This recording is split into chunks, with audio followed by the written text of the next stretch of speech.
Assalamualaikum warahmatullahi wabarakatuh. Selamat pagi teman-teman semua. Kembali kita bertemu di sesi kedua untuk mata kuliah audit SMK 3. Kali ini kita akan membahas tentang sistem manajemen K3 sesuai dengan PP nomor 50 tahun 2012. K3 di tempat kerja bertujuan untuk menciptakan tempat kerja yang aman, tempat kerja yang sehat, tempat kerja yang bebas pencemaran, tempat kerja yang nihil kecelakaan, dan juga PAK. Apabila kesemuanya ini dapat terwujud, maka akan meningkatkan produksi dan produktivitas serta kesejahteraan dari pekerja itu sendiri. Nah, untuk mewujudkan hal tersebut ada upaya-upaya yang dilakukan, yaitu yang pertama penetapan undang-undang, peraturan, dan standar yang dilakukan oleh pemerintah atau melalui standar internasional. Yang kedua, pembinaan, pengawasan, dan penyuluhan yang bisa dilakukan di tempat kerja. Dasar hukum penerapan SMK 3 di Indonesia terdapat pada pasal 87 Undang-Undang Nomor 13 Tahun 2003 tentang Ketenagakerjaan, yaitu 1. Setiap perusahaan wajib menerapkan sistem manajemen keselamatan dan kesehatan kerja yang terintegrasi dengan sistem manajemen perusahaan.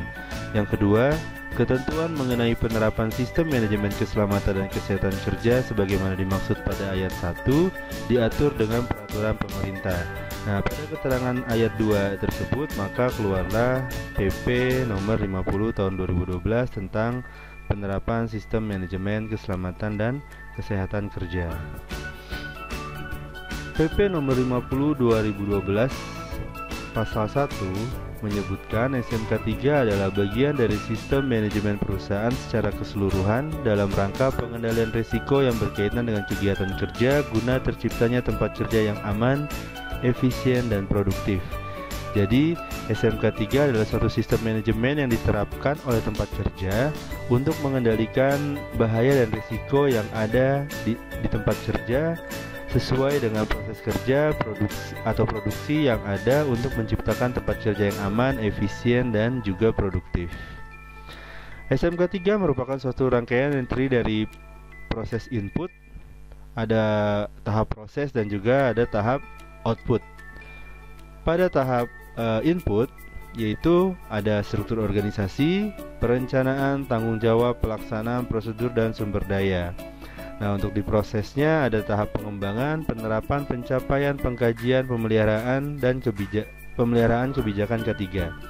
Untuk proses output di tempat kerja, maka akan menciptakan tempat kerja yang aman, sehat, efisien, dan juga produktif. Proses input, proses, dan output yang ada ini saling membutuhkan feedback untuk meningkatkan berkelanjutan.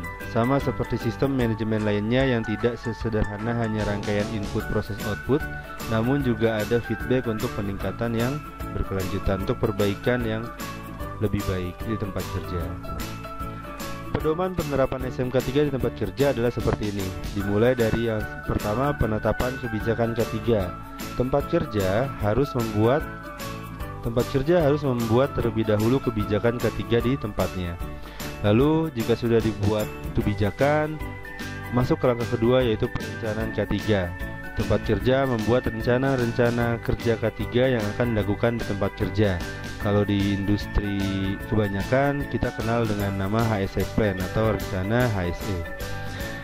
Tahap ketiga yaitu pelaksanaan K3. Setelah dibuat perencanaan K3, maka tempat kerja membuat strategi pelaksanaan rencana tersebut agar berjalan dengan baik dan sesuai dengan yang diharapkan. Yang langkah keempat yaitu pemantauan dan evaluasi kinerja K3. Setelah perencanaan dan pelaksanaan K3 dibuat, perlu dipantau untuk memastikan berjalan dengan baik dan evaluasi apabila ada hal-hal yang tidak sesuai. Bisa dilakukan dengan cara inspeksi. Yang kelima yaitu peninjauan dan peningkatan kinerja K3. Untuk mengawasi langkah-langkah yang sebelumnya sudah dibuat dan menentukan langkah-langkah perbaikan dan juga peningkatan kinerja K3 yang diharapkan. Kelima langkah ini harus dilakukan sesuai dengan bagiannya dan dievaluasi untuk perbaikan yang berkelanjutan. Audit SMK 3 sesuai dengan pasal 1 PP nomor 50 2012 adalah pemeriksaan secara sistematis dan independen terhadap pemenuhan kriteria yang telah ditetapkan untuk mengukur suatu hasil kegiatan yang telah direncanakan dan dilaksanakan dalam penerapan SMK 3 di perusahaan. Setelah pemenuhan kriteria diterapkan, maka diperlukan suatu audit untuk memastikan hal tersebut berjalan sebagaimana mestinya. Jadi kita bisa mengukur kegiatan yang sudah dibuat dan dilaksanakan di tempat kerja. Tujuan penerapan SMK 3 sesuai dengan PP nomor 50 tahun 2012 pasal 2 adalah meningkatkan efektivitas perlindungan K3 yang terencana, terukur, terstruktur, dan terintegrasi. Lalu yang kedua, mencegah dan mengurangi kecelakaan kerja dan PAK atau penyakit akibat kerja dengan melibatkan unsur manajemen, pekerja atau buruh, dan atau serikat pekerja atau serikat buruh. Jadi SMK 3 atau penerapan SMK 3 di tempat kerja tidak bisa dilakukan sendiri oleh satu pihak, misalnya oleh pihak manajemen atau pihak pekerja. Dalam hal ini mungkin bisa diwakilkan oleh bagian K3, tapi harus melibatkan seluruh unsur-unsur yang ada di tempat kerja, mulai dari manajemen, pekerja, sampai dengan serikat pekerja. Makanya di kebanyakan tempat kita mengenal ada yang namanya P2K3 atau Panitia Pembina Keselamatan dan Kesehatan Kerja, yang isinya adalah gabungan antara unsur manajemen, pekerja, dan juga dari serikat pekerja, dengan sekretaris P2K3-nya adalah seorang ahli keselamatan dan kesehatan kerja umum atau AK3 umum. Yang ketiga, menciptakan tempat kerja yang aman, nyaman, dan efisien untuk mendorong produktivitas di tempat kerja.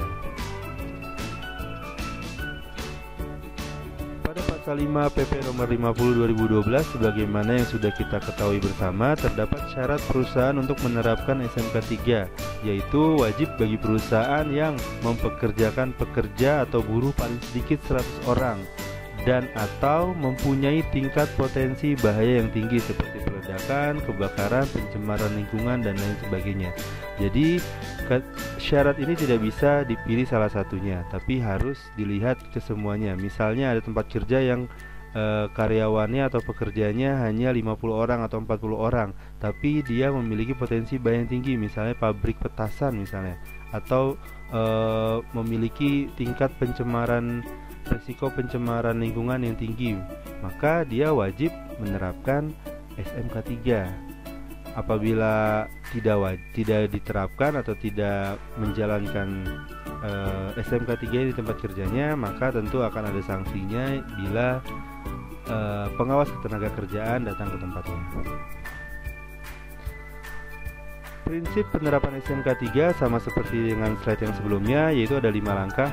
Yang pertama, penetapan kebijakan K3, perencanaan K3, pelaksanaan rencana K3, pemantauan dan evaluasi kinerja K3, dan peninjauan ulang dan peningkatan kinerja SMK 3. Manfaat penerapan SMK 3 sesuai dengan PP nomor 50 tahun 2012 bagi perusahaan, yaitu mengetahui pemenuhan perusahaan terhadap peraturan perundangan di bidang K3, compliance. Jadi perusahaan sudah memenuhi aturan yang sudah ditentukan oleh pemerintah.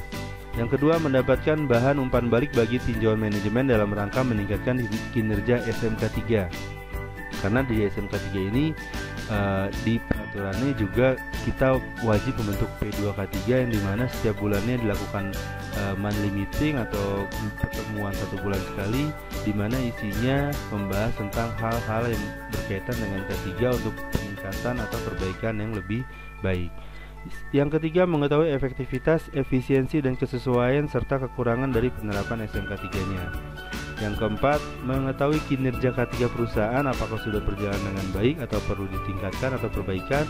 Yang kelima, meningkatkan image atau citra perusahaan, di mana nantinya hal ini akan berhubungan dengan reputasi perusahaan dan juga berhubungan dengan pendapatan perusahaan. Apabila image-nya baik, citra perusahaannya baik, tentu klien atau konsumen akan percaya membeli produk atau memakai jasa mereka. Yang keenam, meningkatkan kepedulian dan pengetahuan tenaga kerja mengenai K3. Yang ketujuh, terpantaunya bahaya dan risiko di perusahaan.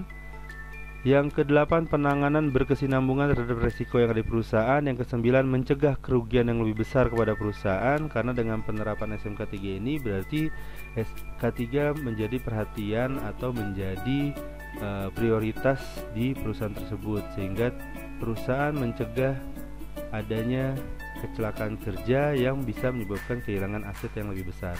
Dan ke-10, pengakuan terhadap kinerja K3 di perusahaan, baik itu oleh pemerintah maupun oleh internasional.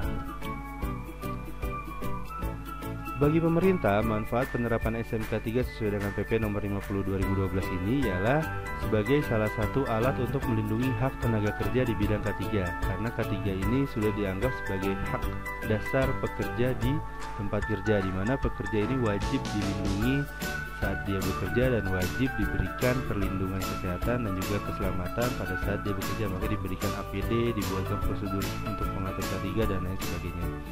Yang kedua, meningkatkan mutu kehidupan bangsa dan image bangsa di forum internasional. Artinya ketika misalnya kasus K3 di Indonesia tinggi, kecelakaan kerja tinggi di Indonesia, tentunya akan menjadi perhatian dari organisasi atau standar-standar yang berlaku di internasional bahwa Indonesia belum menerapkan K3 dengan baik. Tenaga kerja di Indonesia tidak terlindungi keselamatan dan kesehatannya pada saat bekerja dengan baik. Yang ketiga, mengurangi angka kecelakaan kerja yang sekaligus meningkatkan produktivitas kerja atau nasional. Peningkatan produktivitas kerja nasional ini dalam artian untuk industri atau tempat kerja yang memang strategis dalam produktivitas nasional, misalnya industri otomotif yang kemudian hasilnya diekspor ke luar negeri, sehingga negara juga mendapatkan keuntungan di sana. Yang keempat, mengetahui tingkat penerapan terhadap peraturan perundang-undangan. Jadi apakah perundangan yang sudah dibuat ini sudah dipenuhi oleh semua perusahaan yang ada di Indonesia. Baik, sampai di sini dulu sesi kedua mata kuliah audit SMK 3. Seperti biasa, diskusi kita pindah ke Google Classroom. Untuk diskusi, absensi, dan tanya jawab kita pindah ke Google Classroom. Kodenya akan saya berikan kembali kepada si pen mata kuliahnya. Akhir kata, terima kasih atas perhatiannya di video pembelajaran kali ini. Assalamualaikum warahmatullahi wabarakatuh.